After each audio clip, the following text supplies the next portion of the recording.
Before you can reduce stress, you have to understand what stress is and how it impacts your life. The natural methods to reduce stress are numerous. One of the first ones that I always recommend as a psychologist is your perception of stress. Flip the script and trick the devil. It's all about the perception. Anything that you see that's negative out there, well, look for the silver lining. Turn that negative into a positive, and that will reduce the stress. Secondly, look at exercise, releasing endorphins, the feel-good hormones that help you to conquer that stress.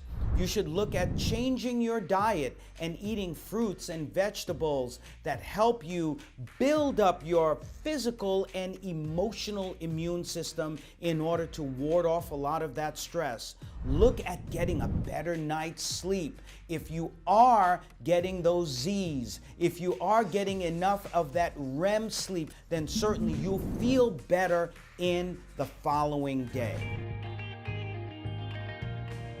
It's almost as though the tea itself becomes your object of meditation, something to focus on. So having a cup of tea in the day, whether it's first thing in the morning, perhaps mid-morning, or even at the end of the day, is a great way to set up almost like a ritual of Zen. The more we get into our senses, our physical senses, the less we're involved in the thinking in the mind. So we can't be thinking about something and at the same time smelling it or tasting it. So start off by just, after you poured the hot water into the tea, just take a moment before you even pick the cup up. Take a deep breath in through the nose and out through the mouth, just to settle yourself, just to ground yourself. Perhaps you're watching the steam rising from the tea. Pick the cup up in your hands. Feel the warmth of it. Enjoy that feeling of warmth. Smell it. What does it remind you of? Is it a pleasant sensation? And then slowly bring it to your mouth and take a taste. Notice where in the mouth you taste it. Notice the sensation, the warmth. And sometimes if you're really attentive, you can even feel the water as it travels down towards the stomach. So just by taking this time, by building in this ritual around tea, and it only need take a few minutes, you kind of have those little moments throughout the day. It almost like creates some stability of Zen throughout the day where you come back to that ritual again and again.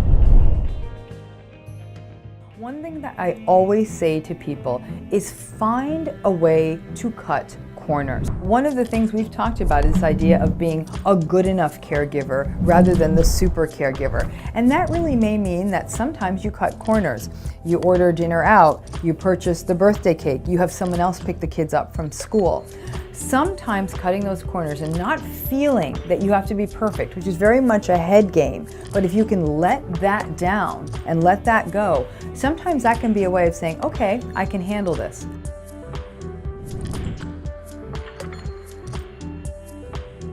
Another thing I really strongly suggest to people is that you not try to create a to-do list that's 100 items long or have 50 priorities that day, because you are guaranteeing that you will fail. So a real key then becomes that you have this rule of 3, which is 3 key priorities that you must get through that day. Those could be work deadlines, they may be related to your children, they may be related to an older parent that you're taking care of.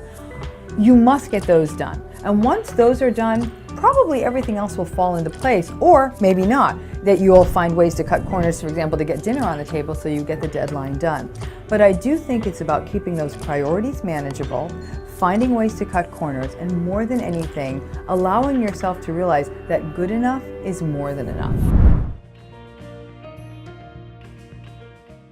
Recognition of the problem is the first step. Once you can do that, you then have to be mindful of what is causing the stress. Some people have very healthy stress responses. They go to the gym, they do mindfulness exercises, they do experience time with friends, they have things that give back to themselves so that they feel better. But most of us do things like overeat, drink too much, do things that might be dangerous to us in other ways. It's important to at least recognize that that is a problem. Once you can do that, you then have to be mindful of what is causing the stress. Why am I getting stressed out?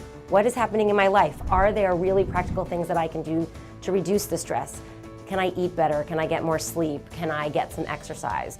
And then you want to add in things that bring pleasure to your life. So spending time with friends, going to concerts, indulging in things you really enjoy. Doesn't mean spending a lot of money, but maybe just sitting for half an hour listening to music is something you enjoy, which brings down your stress level and allows you not to engage in these negative and potentially harmful things. Some typical stress responses that people experience can range from biting your fingernails, picking at your skin, twirling your hair, sweating, overeating, using drugs and alcohol excessively, not exercising, not sleeping. All these things are really things that potentially damage yourself and your health.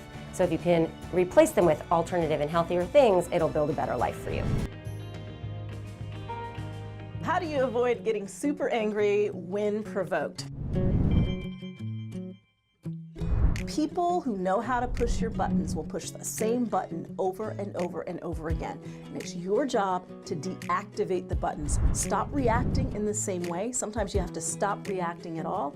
You have got to redirect your thoughts. If we're able to step back and say, you know what, a boundary's been crossed, I need to set a stronger boundary here, or I need to walk away for now. I need to take a deep breath. Sometimes you have to make a clear decision to change your environment or change the dynamic of that relationship so it doesn't affect you in the same way over and over and over again.